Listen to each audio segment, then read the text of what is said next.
Tripura Pradesh BJP President Rajiv Bhattacharjee on Tuesday said insulting Hindus was an old habit of the Congress party and demanded an apology from Rahul Gandhi for his statement in the Lok Sabha.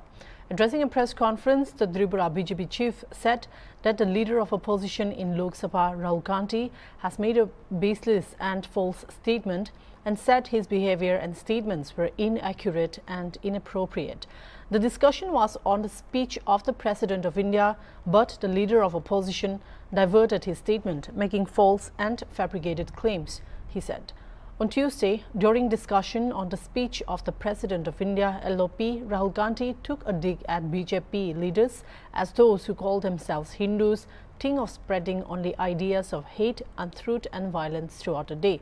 He brought out placards of different faiths to elaborate on how all religions believed in the idea of non-violence and to allege that the BJP has sullied the Hindu faith by misinterpreting its core messages and inciting its followers to hate others. This prompted both the Prime Minister and Union Home Minister Amit Shah to intervene. Modi rose up to say what the LOP said was a very serious subject. Labeling the whole Hindu society as violent is an extremely serious matter. However, Gandhi said the Saffron Party and RSS cannot represent all Hindus. আপনারা সবাই জানেন যে গতকাল আমাদের ভারতীয় যে সংসদ গণতন্ত্রের যে সর্বোচ্চ পীঠস্থান সেখানে যে বিরোধী দলনেতা রাহুল গান্ধী এই সংসদে দাঁড়িয়ে একটি মিথ্যাচার একটি বক্তৃতার মাধ্যমে মিথ্যা এবং হতাশা এবং তথ্যবিহীন কথাবার্তা উনি পরিবেশন করেছেন। তার এই সময়ের যে বক্তৃতা আচরণ সংসদীয় মর্যাদার সাথে মোটেও মানানসই ছিল না। সেখানে এই লোকসভার আলোচনা রাষ্ট্রপতির ভাষণের উপর হচ্ছিল, কিন্তু রাহুল গান্ধী বিরোধী দলনেতা উনি সেখান থেকে